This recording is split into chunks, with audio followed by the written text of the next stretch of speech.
یہ ہے چہرہ مصطفیٰ دیکھنے کی برکت۔ آخری بات جناب سیدہ حلیمہ سعدیہ رضی اللہ تعالی عنہ، آپ فرماتی ہیں ایک مرتبہ میں امام الانبیاء علیہ السلام کو لوری دے رہی تھی، آقا علیہ السلام کا جھولا جھلا رہی تھی۔ آج کل بھی میں بچوں کا جھولا جھلاتی ہیں تاکہ بچہ رو رہا ہو تو خاموش ہو جائے، آرام کرے، خود بھی سوئے، ہمیں بھی سونے دے۔ لیکن اما حلیمہ سعدیہ رضی اللہ تعالی عنہ کو محلے دار والے اور سب کہتی تھی حلیمہ تو تو بڑی خوش قسمت ہے، تو تو بڑی خوش قسمت ہے۔ اما حلیمہ سعدیہ رضی اللہ تعالی عنہ فرماتی ہیں میرا کوئی کمال نہیں ہے، میں یہ جو آمنہ کا لال لے کر یہ سب اسی کا کمال ہے، یہ سب اسی کا کمال ہے، یہ سب آقا علیہ السلام کا کمال ہے۔ اما حلیمہ سعدیہ رضی اللہ تعالی عنہ فرماتی ہیں ایک مرتبہ میں آقا علیہ السلام کا جھولا جھلا رہی تھی، آپ فرماتی ہیں کہ اچانک میری آنکھ لگ گئی۔ باواز بلند کو اما حلیمہ سعدیہ رضی اللہ تعالی عنہ فرماتی ہیں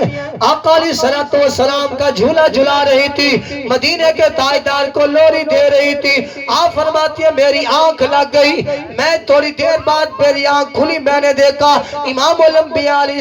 السلام پگوڑے میں تشریف فرما ہے۔ آقا علیہ السلام کی طرف اما حلیمہ سعدیہ فرماتی ہے میں نے دیکھا جب لجپال نبی ہاتھ اوپر کرتے ہیں تو ستارے نیچے آ جاتے ہیں، جب ساتھ آقا علیہ السلام ستاروں کے ساتھ کھیل رہے تھے تو اسے یہ معلوم ہوا کہ اللہ تبارک و تعالی نے امام الانبیاء علیہ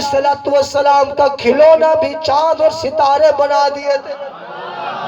ارے بھائی جس کا کھلونا چاند اور ستارے ہو پھر اس کا کتنا مقام ہوگا۔ اگر چاند کو بھی روشنی ملی میرے نبی کے صدقے سے، اگر سورج کو بھی روشنی ملی تو میرے نبی کے صدقے سے، اس لیے سید اعلیٰ حضرت علامہ نے فرمایا تیری نسل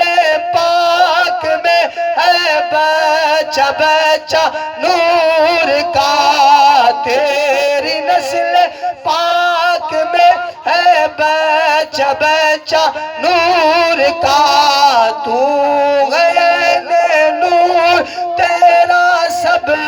گھرانہ نور کا، اللہ اللہ اللہ اللہ میں گدا تو بادشاہ برتے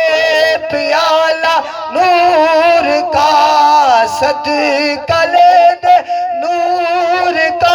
آیا ہے تارا